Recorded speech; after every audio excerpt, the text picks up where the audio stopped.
Right మరో breaking చూస్తున్నాం. YouTuber నా అన్వేష్ కు మరో షాక్ తగిలింది. పంజాగుట్ట పోలీసులు లుకౌట్ నోటీసులు జారీ చేశారు. దేవుళ్లపై అనుచిత వ్యాఖ్యలు చేశారంటూ నా అన్వేష్ పై గతంలో కరాటే కళ్యాణి సహా మరికొందరు ఫిర్యాదు చేశారు. ఆ కేసులో ఇప్పటికే అతని ఒక ఇన్స్టా అకౌంట్ కూడా బ్లాక్ చేయించారు. తనకు మరో అకౌంట్ ఉందని, యూట్యూబ్ నుంచి బోలెడు ఆదాయం వస్తుందని నా అన్వేష్ సంబరాలు చేసుకున్నాడు. ఇప్పుడు లుకౌట్ నోటీస్ జారీ కావడం ఆయనకు షాక్ గా చెప్తున్నారు.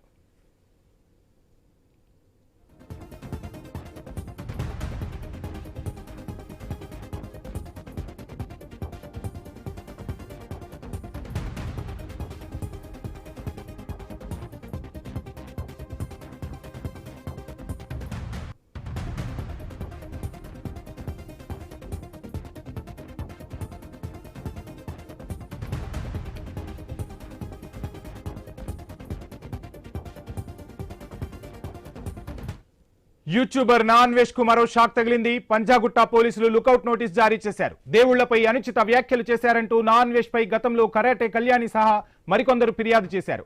ఆ కేసులో ఇప్పటికే అతని ఒక ఇన్స్టా అకౌంట్ కూడా బ్లాక్ చేయించారు. తనకు మరో అకౌంట్ ఉందని, యూట్యూబ్ నుంచి బోలెడు ఆదాయం వస్తుందని నా అన్వేష్ సంబరాలు చేసుకున్నాడు. ఇప్పుడు లుకౌట్ నోటీస్ జారీ చేయడం ఆయనకు షాక్ గా చెప్తున్నారు.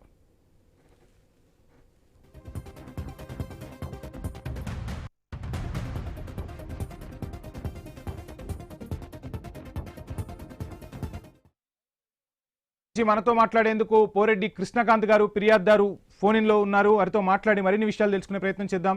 కృష్ణకాంత్ గారు నమస్కారం అండి.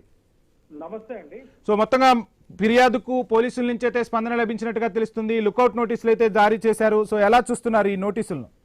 సార్ ఇదొక ఆరంభం అని మేము అనుకుంటున్నాము. ఎందుకంటే మొన్న కూడా మీరు చూస్తే ఇది అంతకుముందు కళ్యాణి గారు నేను అది ఏదైతే పంజాగుట్ట పోలీస్ స్టేషన్ లో అది ఇచ్చామో కంప్లైంట్, దాని ఆధారితంగా మొన్న అతని ఇన్స్టాగ్రామ్ అకౌంట్ ని బ్లాక్ చేయడం జరిగింది.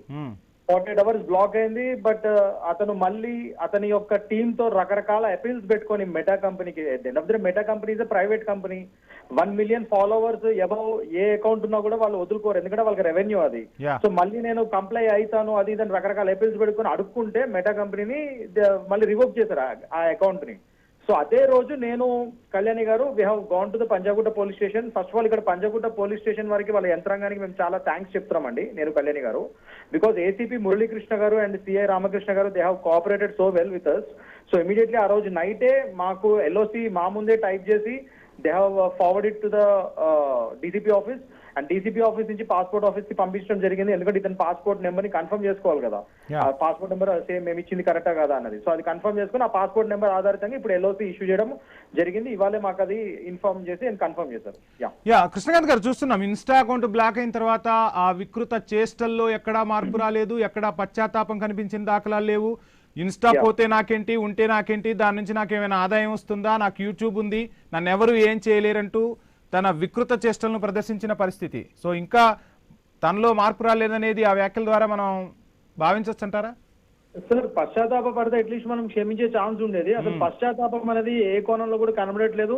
పైనుంచి ఇంకా రెచ్చగొట్టే వీడియోలు రోజు రోజుకి చేసుకుంటూ వెళ్తున్నాడు. ఇప్పుడు నేను ఇవాళ చూస్తే నేను కానీ కళ్యాణి గారు కానీ మేము ఇప్పుడు నేను కూడా ఆమె BJP Andhra Pradesh state media panellist. నేను కళ్యాణి గారు ఇక్కడ తెలంగాణ బీజేపీలో ఉన్నారు. ఇక్కడ మేము బీజేపీ పార్టీ కంటే ముందు ముఖ్యంగా హిందువులం మేము ఫస్ట్, దాని తర్వాత పార్టీకి సంబంధించిన వాళ్ళం. సో హిందూ మనోభావాలతో ఆడుకుంటూ ఫస్ట్ నుంచి ఎలా అయితే చేసుకుంటూ వచ్చాడో, దాని తర్వాత మీరు రీసెంట్ గా చూస్తే ధ్రువరాటి వీడియోని కూడా చూపించుకుంటూ మోడీ గారిని కూడా కించపరుస్తూ ఒక వీడియో చేశాడు. దాని తర్వాత కూడా మొన్న రీసెంట్ గా మళ్ళీ ఇప్పుడు మళ్ళీ హిందువుల మీద పడ్డాడు. ఇట్లా రకరకాలుగా అతని అంటే అదొక అది ఏంటంటే మెంటల్ గా మరి I don't know what is his mental status. కొద్దిగా డిఫరెంట్ గా చాలా అదొక పైశాచిక ఆనందం పొందుతున్నట్టుగా ఉంది అతని వీడియోస్ చూస్తుంటే. మళ్ళీ మళ్ళీ కావాలని రెచ్చగొట్టే ధోరణి. మనం ఇంత చేస్తున్నా కూడా నువ్వేం తప్పు చేయనప్పుడు నువ్వు చట్టరీత్యా ఇప్పుడు వచ్చి మరి ఇక్కడ ఫైట్ చేయ, మరి యూ ఫైట్ ఇట్, అంతే కదా. నువ్వు ఇక్కడ ఎలిగేషన్స్ ఉన్నప్పుడు ఫైట్ చేయాలి కదా. మళ్ళీ నేను వేరే దేశంలో ఉన్నాను, నన్ను ఎవరేం చేయలేరని ఒక ధీమా ఏదైతే ఉందో దానికి అనుగుణంగా ఇవాళ రోజు మొదటి అడుగు పడిందండి. ఎల్ఓసి ఇష్యూ అయింది. ఇప్పుడు అతను ఎప్పుడు ఇండియాకి వచ్చినా అతను అరెస్ట్ చేసే ఛాన్స్ ఉంటుంది.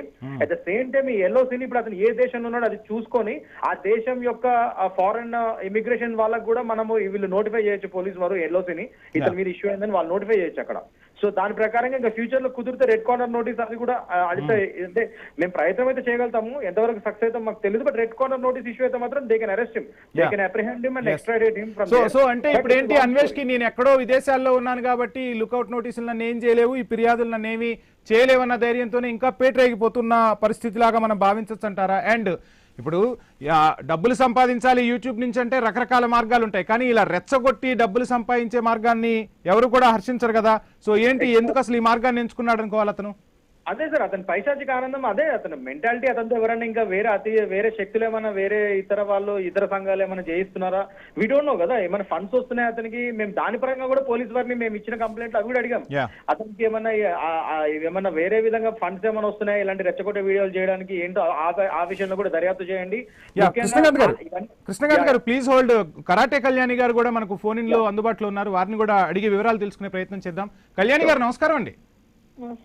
సో మొత్తంగా లుకౌట్ నోటీసులు అయితే జారీ చేశారు అన్వేష్ పై. సో ఎలా చూస్తున్నారు, ఏంటి, ఏం జరగబోతుంది నెక్స్ట్? ఇంకా చాలా జరుగుతాయండి. చాలా సంతోషంగా ఉన్నాం మేము.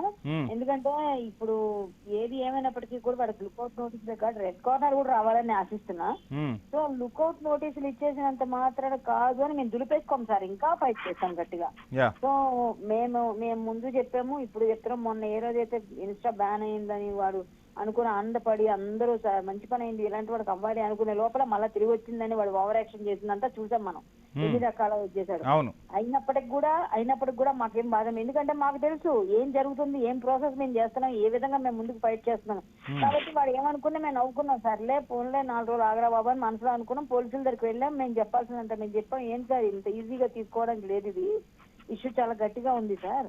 ఈ భారతదేశ ప్రతిష్టను భంగాన్ని వాటించే వాటిల్లే విధంగా మాట్లాడిన వాళ్ళని వదలకూడదు సార్ అని మేము అంతా క్లియర్ గా ఇచ్చాం కదా మీకు. క్లియర్ గా అందరూ అంటే లేదంటే మేము ఆల్రెడీ మీకు ఫస్ట్ డే ఎఫ్ఐఆర్ అయినప్పుడే చెప్పాము లుకౌట్ నోటీసులు ఇద్దాము అని. అది ఇప్పటిదాకా మళ్ళీ పెట్టాలి కదా అంటే మన లాయర్ గారు కూడా ప్రెజర్ తీసుకొచ్చారు. అంతేకాకుండా మనం ఖచ్చితంగా ఇది లేకపోతే లాపరంగా కూడా వెళ్ళడానికి డిసైడ్ అయిపోయాం మనం, ఒకవేళ ఇక్కడ రాకపోతే.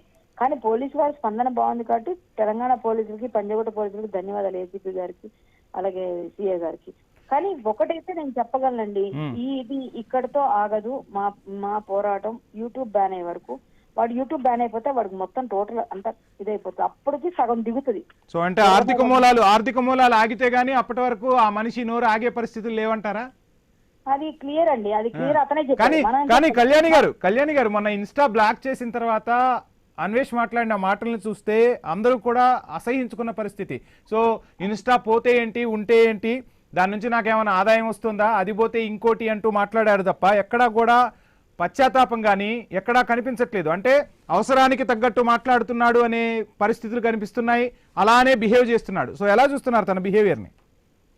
సార్ ఇప్పుడు అతను ఇన్స్టా పోయినా పర్వాలేదు, నాకేం కాదు, నాకు అసలు డబ్బులు రావు అన్నాడు కదా.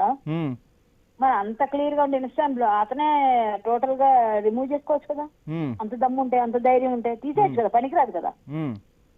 పనికిరానప్పుడు తీసేమని చెప్పండి. నేను ఇప్పుడు అంటున్నా అతన్ని, అన్వేష్ ఇన్స్టాగ్రామ్ నీకు పనికిరాని ఎందుకు తీసారా, తీసే టీవీ ముఖంగా అడుగుతున్నా నేను. పనికిరాదు కదా, తీసిపడాయి. సో ఐ న్యూస్ వేదికగా ఒక వార్నింగ్ ఇచ్చే ప్రయత్నం ఏమైనా చేస్తారా అన్వేష్ కి?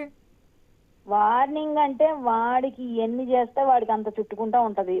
నువ్వు ఆల్రెడీ చేయాల్సినవన్నీ చేసేసావరా. ఇప్పుడు పెద్ద నేను అసలు ఏమంటారు కదా, నేను నా అంత పునీత పురుషుడు లేడన్నట్టుగా బిహేవ్ చేస్తున్నాడు ఇప్పుడు కావాలని. ఏంటి అందరితో నేను వీడియో చేస్తా, అందరి మీద వీడియోలు చేస్తా, ఏదేదో మాట్లాడతా అంటే అవన్నీ ఎవరు నమ్మరు.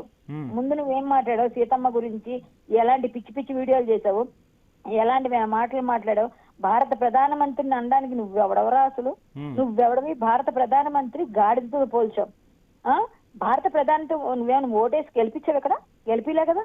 నువ్వెవడు అనడానికి అసలు నీకు ఎవరిచ్చే హక్కు? అది కాకుండా భారత పాస్పోర్ట్, అత్యుత్తమైన పాస్పోర్ట్ ను మనం రాజముద్ర అంటాం, దాని మీద ఉంటది రాజముద్ర. అత్యుత్తమైంది కదా రాజముద్ర. అయితే దాన్ని ఎందుకు అవహేళన చేసావు నువ్వు? సో వీటిపైన కూడా ఏమైనా కంప్లైంట్ చేయబోతున్నారా? అయిందండి, అవన్నీ అయితేనే కదా లుకౌట్ వచ్చింది. అవన్నీ కూడా అందులో పెడితేనే లుకౌట్ లో మళ్ళీ రెండోసారి ఇచ్చేటప్పుడు కూడా 60 అంటే ఐటీ యాక్ట్ ఒకటి యాడ్ చేయాలని చెప్తూనే ఇవన్నీ ఎప్పుడైతే చెప్పారో వెంటనే ఇది మనకి లుకౌట్ నోటీస్ కి ఇది ఫేవర్ అవుతుంది అనమాట.